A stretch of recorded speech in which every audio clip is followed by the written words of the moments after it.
March 24th, 1945. 22,000 feet above the German countryside near Kassel, Oberleutnant Franz Stigler sat in the cockpit of his Messerschmitt Bf 109, and he knew he was about to die. The fuel gauge showed empty. The engine sputtered, coughed, fighting for every last drop of aviation fuel that was not there. Below him stretched 50 miles of territory controlled by the Americans. Behind him, his own airfield was unreachable, and all around him the sky belonged to the enemy. Franz's hands trembled on the control stick. Not from the cold, though. It was brutally cold at this altitude. He trembled because he knew what came next. He had heard the stories.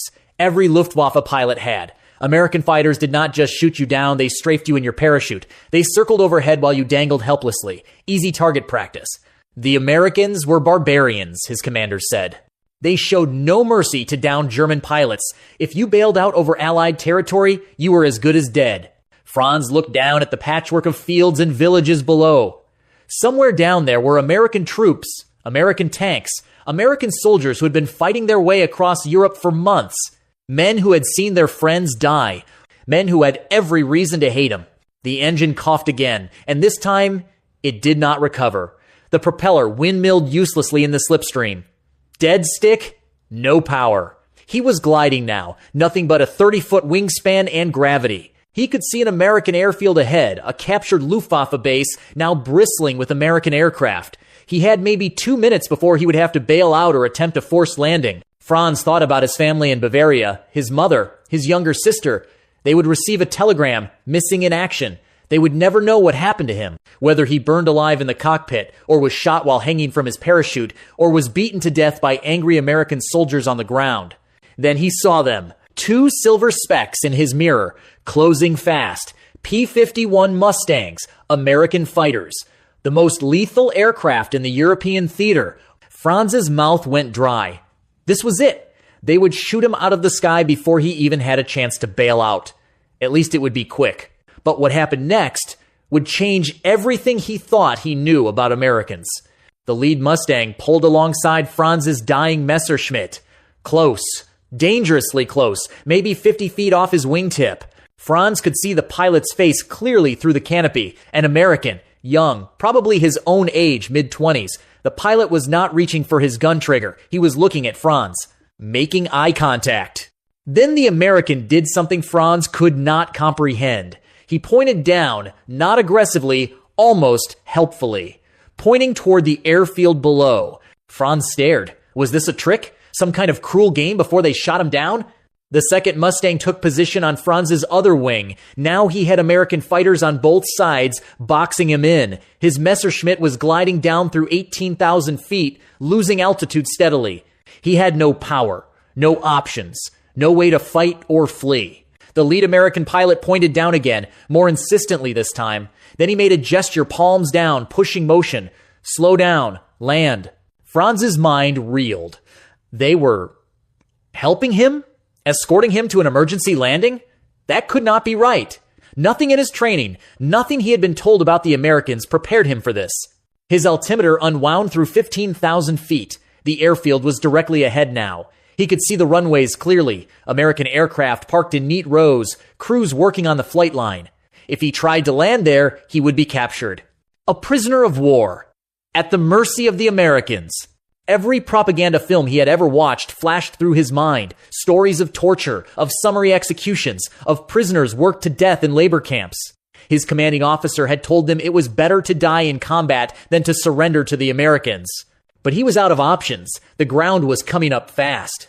The American pilots stayed with him, one on each wing, escorting him down like he was one of their own, through 10,000 feet, 8,000, 5,000. Franz's hands were slick with sweat inside his leather gloves. His heart hammered against his ribs. He kept waiting for the burst of machine gun fire that would tear his aircraft apart. It never came. At 3,000 feet, the lead American pilot rocked his wings a signal. Then he peeled off, giving Franz room to maneuver for landing. The second Mustang stayed with him, shepherding him toward the runway like a border collie guiding a lost sheep. Franz lowered his landing gear manually. The hydraulics were useless without engine power. The wheels locked down with a reassuring thunk. He lined up on the runway, fighting the controls of the dead aircraft, using every bit of his training to stretch the glide. The American fighter stayed with him until he was 50 feet off the runway, then pulled up and away. Franz's wheels touched concrete. The Messerschmitt bounced once, settled, rolled. He had no brakes, no power for the hydraulic system. The aircraft rolled and rolled, finally shuddering to a stop at the far end of the runway. For a moment, Franz just sat there, hands still gripping the control stick, breathing hard. Then he saw the jeeps racing toward him. American soldiers. This was it. The moment of capture. He thought about reaching for his sidearm, making a last stand, dying as a German officer should die. But something stopped him.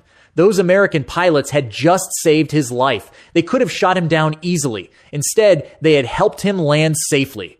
Franz unbuckled his harness, pushed open the canopy, and raised his hands. The first American soldier to reach Franz's aircraft was a sergeant named Robert Hayes from Oklahoma. He climbed up on the wing, pistol drawn but pointed down, not at Franz. "Out," Hayes said in English.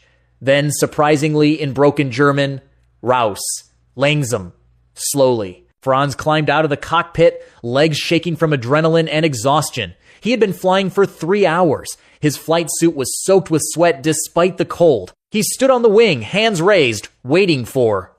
What? A rifle butt to the face? Rough handling? Immediate interrogation? Hayes holstered his pistol. He reached out and steadied Franz as he climbed down from the wing. "Easy there, buddy," Hayes said. "You okay? Verletzt? Injured?" Franz stared at him. The American sergeant was checking if he was hurt, with genuine concern in his voice. "9, Franz managed. Not injured." "Good. Come on, then." Hayes gestured toward the jeep, not roughly, almost casually, like Franz was a visiting pilot who had made an emergency landing, not an enemy combatant who had been bombing Allied positions for years. In the jeep, Franz sat between 2 American soldiers. Neither pointed a weapon at him. They just sat there, human beings in olive drab uniforms, smelling of cigarette smoke and army coffee. One of them offered Franz a canteen, water. Franz hesitated, then took it. His throat was raw with thirst. The water was cold and clean and possibly the best thing he had ever tasted. "Danke," he said quietly. The soldier grinned. "You are welcome, pal." At the base operations building, they brought Franz inside into warmth, out of the March cold. An intelligence officer was waiting, Captain James Mitchell, a former college professor from Massachusetts who spoke fluent German. "Sit down," Mitchell said in German, pointing to a chair. Not a hard wooden chair in an interrogation room, a comfortable office chair. There was coffee on the desk, real coffee, and the smell of it made Franz's head spin. "You want some?" Mitchell asked, already pouring a cup. Franz nodded, not trusting himself to speak. Mitchell handed him the coffee hot, black, with 2 sugar cubes on the saucer. Sugar. Real sugar. Franz had not seen real sugar in months. Germany was starving, rationing everything, and here the Americans were giving sugar to a prisoner. "Those were good pilots who brought you in," Mitchell said conversationally, sitting down across from Franz. "Captain Joe Henderson and Lieutenant Charlie Brennan, 357th Fighter Group. They saw your engine was out and figured you might want to live through the day." Franz sipped the coffee. It burned his tongue. He did not care. Why? The word came out before he could stop it. Mitchell looked at him curiously. "Why what? Why did they not shoot me down? Why did they help me?" Mitchell seemed genuinely puzzled by the question. "Because you were defenseless. What kind of men do you think we are?" Over the next hour, Franz's entire worldview began to crumble. They took him to the POW holding area, not a cage or a cell, but a converted barracks building with bunks, blankets, and a working stove. There were a dozen other German prisoners there, all recently captured, all with the same stunned expression Franz felt on his own face. An American medic examined him anyway, despite Franz's insistence he was not injured. The medic checked his blood pressure, looked in his eyes, listened to his heart. "You are dehydrated," the medic said through an interpreter, "and you have got some frostbite starting on your fingers. We will get you fixed up." They gave him ointment for his hands, a wool blanket, a package of American K rations, canned meat, crackers, chocolate, cigarettes. The chocolate was dark and rich and tasted like childhood, like before the war. Franz ate it slowly, savoring every bite. That evening, Captain Henderson, the pilot who had escorted Franz down, came to visit. He brought cigarettes and a thermos of hot soup. "Thought you might be hungry," Henderson said through the interpreter. "That was some nice flying, by the way. Dead stick landing in a Me-109 on an unfamiliar runway. Impressive." Franz did not know what to say. This American pilot was complimenting his flying skills. They had been trying to kill each other for years, and now Henderson was treating him like a colleague who had had some bad luck. Henderson pulled out a photograph from his wallet. A woman and 2 small children. "My wife Betty and my kids," he said. "Donna is 5. Little Joe just turned 3. You've got family?" Franz nodded slowly. "My mother. My sister. They will be glad to know you made it down safe," Henderson said. "Red Cross will notify them. You are a POW.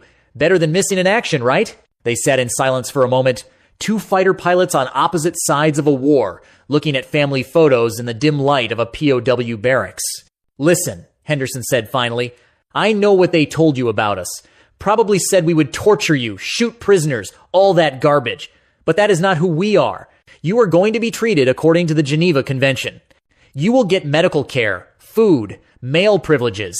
And when this war is over, and it will be over soon, you will go home." Franz felt something break inside him. Not break, crack open, like ice thawing. "In Germany," he said carefully in broken English, "they tell us Americans are animals." Henderson laughed, but not unkindly. "Yeah, well, they told us you guys eat babies for breakfast. Propaganda is a hell of a thing, is it not?" Over the next 3 weeks at the temporary POW camp, Franz witnessed something that challenged everything he thought he knew about America and Americans. The food was adequate, not luxurious, but consistent. K-rations, powdered eggs, canned meat, the same food American soldiers ate. When the Red Cross parcels arrived, prisoners got first pick. Chocolate, cigarettes, coffee, soap, little luxuries that felt like miracles to men who had been living on war rations for years. Medical care was provided without hesitation. One of the German prisoners, a young pilot named Werner, had been shot in the leg before capture. The American doctors treated him the same way they treated their own wounded. Sulfa drugs, clean bandages, surgery to remove the bullet. Werner walked with a limp, but he walked. In a German POW camp, he probably would have lost the leg. Franz watched the American guards carefully, waiting for the cruelty to emerge. It never did. They were professional, sometimes bored, occasionally friendly. One guard, a kid from Nebraska named Tommy, taught Franz American baseball terms. Franz taught Tommy some German curse words. They laughed together. The prisoners were allowed to write letters home censored, but allowed. The Red Cross facilitated it. Franz wrote to his mother, telling her he was alive, uninjured, and being treated well. He did not know if she would believe him. Franz began to understand something fundamental. The Americans were not being kind out of weakness or naivety. They were being decent because they believed in rules, in the Geneva Convention, in treating prisoners humanely, even when their own soldiers were dying on the front lines. It was not soft. It was strong. It took strength to treat your enemies with dignity. One afternoon in early April, Franz was sitting outside the barracks. They were allowed to move around the compound freely when he heard music. American music. Someone had set up a radio, and Glenn Miller's orchestra was playing In the Mood. Franz found himself tapping his foot. He had loved swing music before the war, before it was banned as degenerate American culture. One of the guards noticed. "You like swing?" the guard asked. Franz nodded. "Before the war, I listened to it." "No kidding? Hold on." The guard disappeared and came back with a record player and a small stack of 78s. Benny Goodman, Duke Ellington, Artie Shaw. He set it up in the barracks common room. "There you go," the guard said. "Enjoy." That night, German POWs and American guards sat in the same room, listening to jazz, tapping their feet to the same rhythm. The war had not ended. Men were still dying. But in that moment, they were just people who liked music. Another incident. A new prisoner arrived, a Luftwaffe pilot named Klaus who had been badly burned when his plane was hit. His hands were wrapped in bandages, his face scarred. He was bitter, angry, still full of Nazi propaganda. "They will kill us all eventually," Klaus said darkly in German. "They are just fattening us up first." Franz shook his head. "No, they will not. They are not like that. You have been brainwashed." "I have been treated like a human being," Franz corrected. "Maybe for the first time in 5 years." Klaus did not believe him. Not until the American doctors spent weeks treating his burns, changing his bandages daily, giving him morphine for the pain. Not until an American nurse sat with him during the worst nights when the pain was unbearable, just talking to him in broken German to distract him. Klaus's hatred crumbled slowly, like a fortress undermined from within. Perhaps the most powerful moment came 3 days before the German surrender. Captain Mitchell, the intelligence officer, gathered the POWs together. "The war is almost over," he said in German. "You will be going home soon. But I want you to understand something. When you get home, Germany is going to need rebuilding. It is going to need men who understand that the Nazi way was wrong, who can help build something better. I hope you will be those men." Franz realized then that the Americans were not just winning the war. They were thinking about the peace, about what came after, about rebuilding their enemies into allies. It was a longer vision than any German general had ever shown. The treatment Franz received was not accidental. It was not even exceptional. It was American military policy, flowing from the top down. General Eisenhower had made it clear POWs would be treated according to the Geneva Convention, period. Not because German POW camps did the same, they often did not, but because Americans believed in a code that transcended the immediate brutality of war. This was not naivety, it was strategy. American leadership understood that how you treat defeated enemies determines what kind of peace you can build.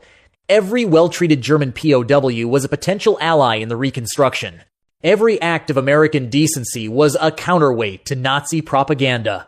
The numbers tell the story. Of the approximately 380,000 German POWs held in the United States during World War II, the survival rate was over 99%. In German POW camps holding Soviet prisoners, the survival rate was around 40%. In Japanese POW camps, it was even worse. This was not because Americans were soft. American soldiers died liberating Europe.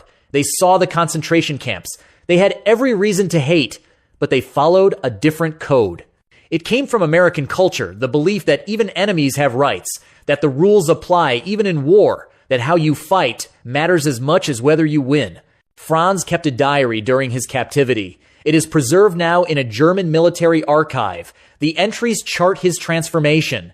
March 24th. Captured by Americans. Expected death. Received coffee and blankets instead. Cannot understand this. March 30th. The guards treat us like soldiers, not animals. One shared his cigarettes with me. His name is Tommy. He has a farm in Nebraska. April 10th. We listened to American music tonight. I had forgotten what it felt like to simply be young, to enjoy something beautiful. The war seems very far away. April 28th. Germany has surrendered. We will go home soon. I do not know what I will find there, but I know now that everything they told us about the Americans was a lie. They are not monsters. They are men who believe in something larger than themselves. Decades later, in interviews, Franz would say, "Those American pilots saved my life twice. Once when they escorted me down, and once when they showed me that not all of humanity had been consumed by the war. They gave me hope that the world could be better." He was not alone. Thousands of German POWs came home with similar stories. In the years after the war, they became voices for reconciliation, for democracy, for building bridges between former enemies. Between 1943 and 1945, American forces captured approximately 3.8 million German soldiers. The vast majority were treated according to Geneva Convention standards.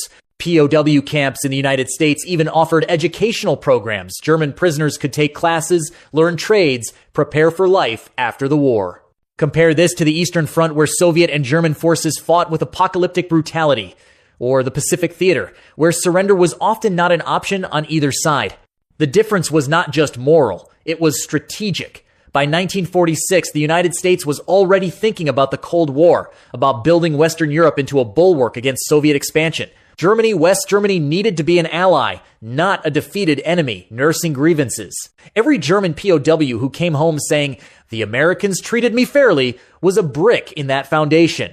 Franz Stigler was repatriated to Germany in August 1945. He found his mother and sister alive in Bavaria, living in a half-destroyed house but alive. His father had died on the Eastern Front. His hometown was rubble. He used his skills as a pilot to work for a commercial airline in the 1950s, flying for Lufthansa, as Germany rebuilt. He never forgot those 3 weeks as a POW, or the American pilots who had saved his life. In 1961, Franz immigrated to Canada. He became a successful businessman. He raised a family. He lived a long, peaceful life. But he never stopped thinking about that moment at 22,000 feet when the American Mustangs pulled alongside his dying aircraft. He tried for years to find Captain Joe Henderson, the pilot who had escorted him down. He wrote letters to American veteran organizations, searching. Finally, in 1989, they connected. Henderson was retired, living in Florida. They arranged to meet. When Franz saw Henderson for the first time in 44 years, he wept. Two old men, former enemies, embracing in an airport terminal. "Thank you," Franz said. "Thank you for giving me my life." Henderson, characteristically modest, just shrugged. It was the right thing to do. They remained friends until Henderson's death in 2001. Franz spoke at his funeral, telling the story of the day an enemy became a wingman, a captor became a savior, and propaganda crumbled in the face of simple human decency. Franz's story was one of thousands, but the cumulative effect was profound. By treating POWs humanely, America did not just win the war, it won the peace. The Marshall Plan, which rebuilt Western Europe, only worked because Germans were willing to accept American help. And they were willing because their experience with Americans, even as enemies, had shown them that America could be trusted. West Germany became a crucial Cold War ally, a democracy, an economic powerhouse, a partner, not a defeated foe nursing resentment. Japan followed a similar path. Italy, too. The Axis powers of 1945 became the democratic allies of 1955. That transformation did not happen automatically.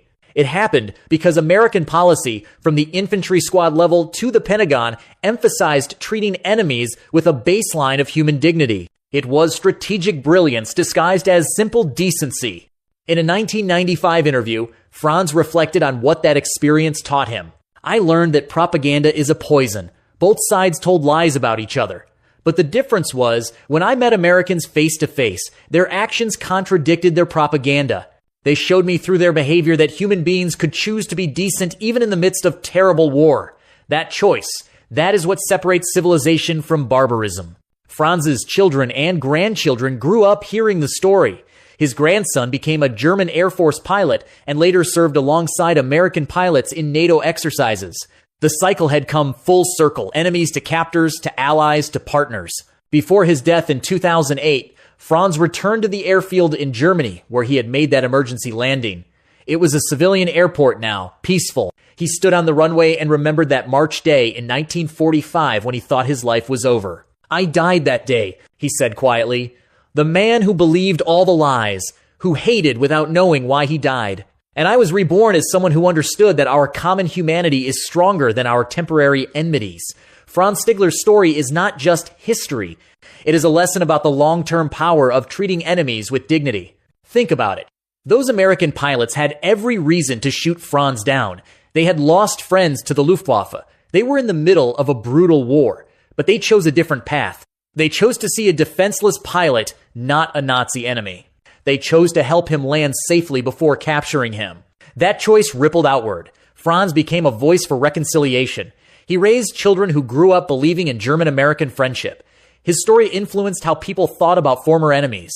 Multiply that by thousands, every German POW who came home with a story of American fairness, of medical care, of simple respect. Each one was a seed planted for the post-war peace. This is what separates sustainable victory from temporary domination. You can defeat enemies through force, but you can only build lasting peace by showing them a better way. The Americans understood this instinctively. It was not written in some grand strategy document. It flowed from American culture, from the belief that all people have certain rights, that rules matter, that how you treat people in their most vulnerable moments defines who you are. We live in a world of deep divisions. Political, cultural, international. It is easy to dehumanize the other side, to reduce complex people to simple enemies. Franz's story reminds us what is possible when we refuse to do that, when we choose to see human beings instead of abstractions, when we treat even our adversaries with a baseline of respect. This does not mean weakness. The Americans were not weak, they were winning the war. But they understood that strength includes restraint, that true power means following rules even when you do not have to, that building the future matters as much as winning the present. In our current conflicts, military, political, social, we could use more of that long-term thinking, more willingness to see that today's enemy might be tomorrow's partner, more understanding that how we treat people in defeat determines what kind of world we build in victory. Franz's grandson, a German Air Force pilot, now flies alongside American pilots in NATO, former enemies, now allies. That is the legacy of treating a powerless enemy pilot with dignity in March 1945. Franz Stigler climbed into his Messerschmitt on March 24, 1945, expecting to die as an enemy of America. He landed as a prisoner, yes, but also as a man who had discovered that propaganda was lies, that enemies could be decent, and that even in the darkest moments of history, human beings could choose to be better than the worst in themselves. He did not find the monsters he had been promised. He found men who believed that even in war, there are lines you do not cross, rules you follow, standards you maintain. That was not just American military doctrine. That was American character. And it changed the world. Do you have a family story of World War II, of moments when enemies showed unexpected humanity? Share it in the comments. These stories matter. They remind us what is possible. Thank you for watching.